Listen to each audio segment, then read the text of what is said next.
You are sitting at a formal dinner, or maybe settling in for a sommelier exam. Someone pours a blind tasting, and you watch as everyone brings that glass to their nose. You take a quick sniff, feel a sudden spike of panic, and instantly try to guess the grape or the label based on what you think it should be, rather than trusting what your palate is actually experiencing. To compensate, you reach for intimidating expert vocabulary you don't fully connect with. You second-guess your own perceptions, and ultimately you tell yourself, I just have a weak nose. The weak nose is a myth. That anxiety you feel is the direct result of a flaw in how traditional wine education trains us to taste. Traditional wine education frames appreciation as a rigid academic skill. You are taught to memorize tasting grids and mentally check off boxes for fruit, floral, and earth notes like a multiple-choice test. This is a top-down educational model. You are forcing your knowledge onto your perceptions, trying to perfectly match your senses to a master's textbook definition. But human perception resists this structure. When you smell a glass of wine, your sensations are a deeply personal interpretation based on your unique genetics and lifetime memories. If I grew up in France, I might smell cassis, while you might identify that exact same chemical compound as something entirely different. Sensory science uses a bottom-up approach. We start with the raw sensory input and move up to the knowledge. We don't train the textbook, we train the taster. In sensory science, there are no right or wrong answers. Your perceptions are always correct.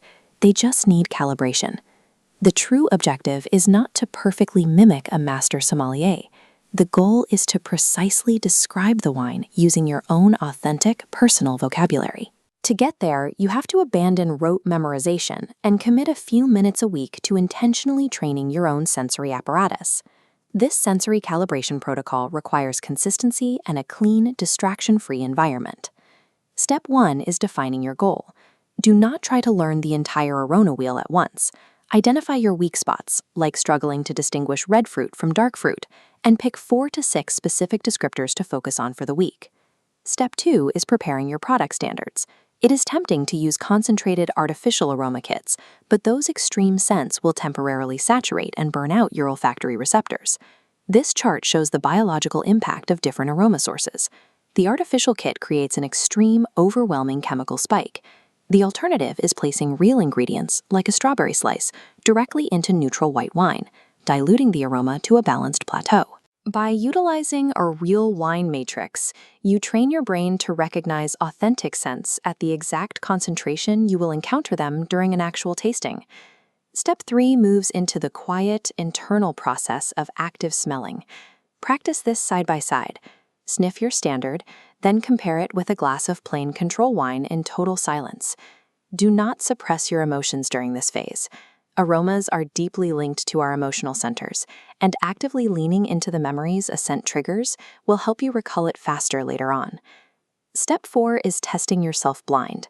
At the end of the week, have someone shuffle your standard glasses and see if you can correctly identify each ingredient by smell alone.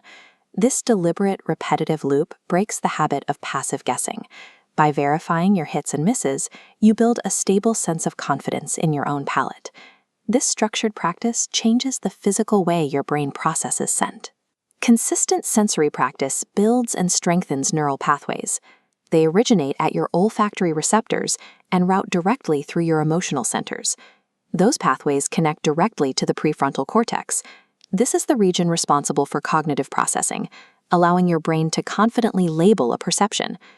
By repeatedly practicing this loop with specific standards, you teach your brain to recognize these components as they appear in the complex environment of a real wine, making your sensory recall more efficient during an exam or a dinner. You do not need an intimidating certification or a dictionary of expert jargon to be a great taster. You just need the structured discipline to stop guessing, trust your senses, and let the wine speak.